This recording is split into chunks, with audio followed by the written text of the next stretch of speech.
Hey folks, happy Monday, happy New Year. Hope you had a great holiday season with the friends and family surrounded by loved ones, and we are happy to have you back here on this Monday morning, January 2nd, 2023. We are talking about some of our top headlines here, some of our big stories that we're looking at over on our website that you guys are clicking on, want to get a little more information on. So let's go ahead and jump right into it. We start with the Dogs. Georgia going back to the national championship for the second consecutive year. They beat Ohio State 42-41 in an absolute thriller in the Peach Bowl in the college football playoff semifinal. Stetson Bennett went for nearly 400 yards and 3 touchdowns. Georgia erased an 11-point fourth quarter deficit over Ohio State to win that game. Couple of Heisman finalists going at it, Stetson Bennett and C.J. Stroud. Really, both semifinal games were incredible on Saturday. TCU, Michigan, and then Georgia, Ohio State. And then we got the Dogs and the Frogs in the national championship. Georgia and TCU, Stetson Bennett, Max Duggan. We have got some, hopefully a great game. Georgia's favored by 13 going into that one. But, you know, you kind of throw the numbers out the window when it comes to a game like this and settle it between the lines. So should be an exciting one. Georgia's looking to become the first team to repeat in the college football playoff era. Nobody's repeated since Bama back in their dynasty days, you know, early dynasty days, if you will, under Nick Saban. We will have team coverage out there. Dan and Alyssa will be out there.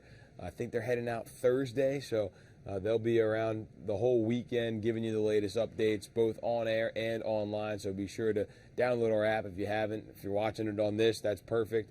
But be sure to do that so that way you don't miss any of the coverage they've got. They've also did some coverage from the Peach Bowl, so go ahead and check that out if you haven't already. Or if you just want to go relive it, if you're a Georgia fan, you want to check that out again. So that's the latest on Georgia. Let's talk about some other things going on, bringing it back a little bit here closer to home. Some crashes here to update you on. One man is dead following a car crash in Aiken County yesterday morning. The crash happened on New Bridge Road near Twin Creek Farm Road.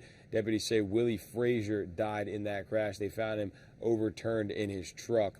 In Orangeburg County, 2 people died in 2 separate crashes over the weekend. Troopers say one happened Saturday afternoon on Highway 301. 2 people were taken to the hospital and one was pronounced dead at the scene. The victim's name has not yet been released in that. And then on Friday, one person died in a crash around midnight on U.S. Highway 15, again in Orangeburg. Troopers say the person was driving south when their car hit a tree and died. That name has also not yet been released, but we will follow up on that and be sure to update you if we do get those names. An update here out of the Izzy Scott case.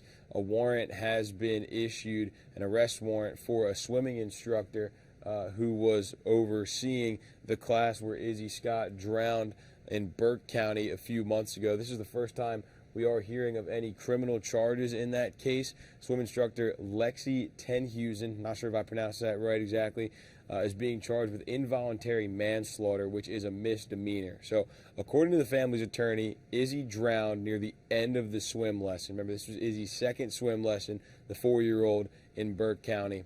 The last time she was reported working with him, Lexi, swim instructor, was just before the students swim the length of the pool. So that's what they do at the end of every swim instruction. They swim the length of the pool, and this is right before that is when Lexi was last reported working with Izzy.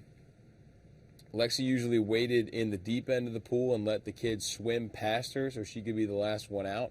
Attorneys say as other families came in, Lexi was talking to them when someone saw Izzy was underwater in the deep end. The attorneys say there was about 10 minutes between the last time Lexi saw Izzy and the time he was discovered drowning in the pool. So we heard from Izzy's parents again, who have sort of gotten maybe a little bit of closure, a little bit of step in what they feel is justice in this case for Izzy. He had a whole life ahead of him, so it's like to see all this time go on and nothing be done. No one's accountable, no apology, nothing for this long period of time. Just to get that little sense of relief was just it was emotional. It was like it was a breath of fresh air, like, because I feel like I'm drowning every day, but it was like I could kind of lift my head up and breathe a little bit. Documents show at least 5 other people told deputies Lexi had to ask other adults to help get Izzy out of the water. Georgia does not require you to have certifications to teach lessons. Reports show Lexi was licensed. So that's the latest in the Izzy Scott case, and we'll keep you updated with more information as that comes from that case. You can read more about that up on our website. We have Jared Williams' statement as well, or on that case, as well as a couple others. A lot of news coming out of the DA's office last week. So that's going to do it for our top headlines. As always, you can find out more information on these stories and many others up on our website, WRDW.com. If you're watching this on our website and you haven't downloaded our app on your favorite streaming service, why haven't you done that yet? It's free. You can get all of our first alert forecasts, all of our I-Team investigations, high school sports coverage, national championship coverage, all of that content, Ariel Augusta, much more. Just download our WRDW app for free on your Apple TV, your Roku, your Fire Stick. You can do it right on there and get all that content, stay up to date with all the latest news and weather information going on in your area. So why not? It's free, like I said. That's going to do it for our top headlines on this Monday, folks. Have a great day. Happy New Year again, and we'll see you back here tomorrow.